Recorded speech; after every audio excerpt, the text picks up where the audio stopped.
Hello, our next item of discussion would be factoring using special products. We mentioned to you special products before actually, but now we want to get directly into it.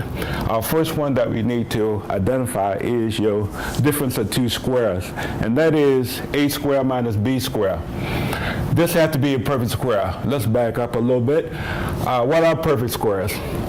If you look at the table, if I look at the numbers 1, 2, 3, 4, and then square those things. 1 square will simply be 1. 2 square would be 4. 3 square will be 9.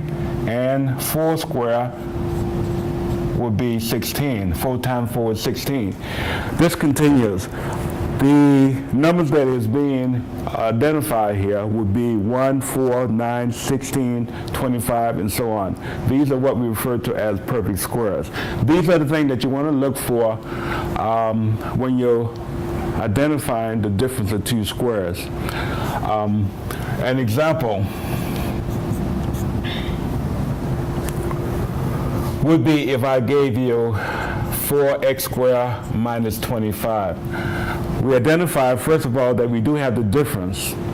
Then you want to identify the perfect squares, which would be 25 and the 4x squared.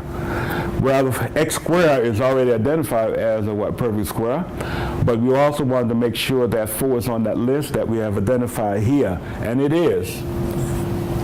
So what we want to do is simply separate that. What makes 4 a perfect square? Well, we go back and see what we squared to get 4, and that would be what, 2? So I'm going to separate that into 2x times 2x. Keep in mind that when we discuss our laws of exponent, when you multiply like bases, you add your exponent. So it means that x to the first and x to the first will give us x to the second power. Please remember that. And then of course you know that 2 times 2 will give us what? 4. We also continue with the 25. What makes 25 a perfect square? Well, 5 times 5 will give us what? 25. And keep in mind that identifies this as being a perfect square. So we're going to apply the rule for this, and that is we have two sets of parentheses, and then we separate. The 4x squared becomes what? 2x and 2x. And you note that it's in the first position. Next of all, we put the 25.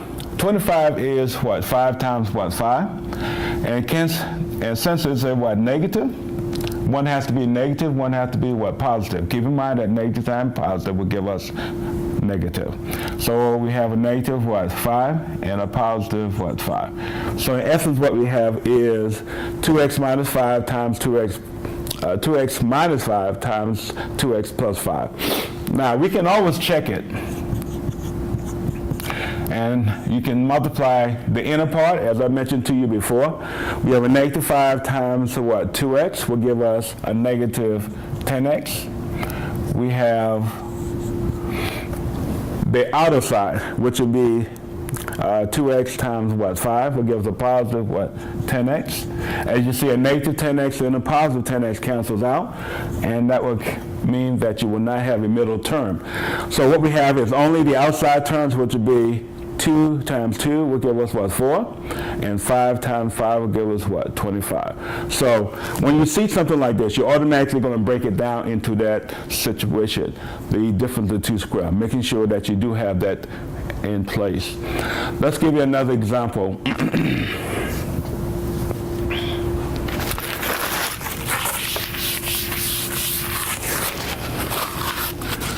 If we take y squared minus 9 over 4, before we go through the process of factoring this, we need to go through the steps that we showed you earlier. Now, first of all, we don't have your common factor. That's a GCF. Next of all, we want to look and see if these are perfect squares, since you only have 2 of them. This is a perfect square for no. I know for sure because the 2 represent the what? Square. And is 9 a perfect square? Is 4 is a perfect square? Well, I know 9 is a perfect square because I know that this implies that we have what? 3 times what? 3. And then, of course, you have 4, which is what? 2 times what? 2. So we have identified these as what? Perfect squares. So we can apply this rule. And that rule says that you have what? A minus B times A plus B. Okay, as we did earlier. Now, we make the separation. First of all, we have what? 2 sets of what? Parentheses. And then we begin to separate. I know y squared is going to be what? Y times what? Y, as we illustrated before. This will be what? Y here and y there in your first position. So what we need to do now is what? Separate your fraction 9 over 4. Keep it as a fraction. What creates 9? That's what? 3 times what? 3? So we're going to have what? 3 here. And what creates 4? That is 2 times what? 2. So we're going to have what? 3 over 2 and 3 over 2. Again, 3 times 3 will give us what? 9. 2 times 2 will give us what? 4. Now, applying your rule, we're going to have what? 1 being negative, 1 being what? Positive. So if you separate that, that will give us our difference of 2 squared. These are real nice to work with because it's pretty much direct. It's not much that you have to go into.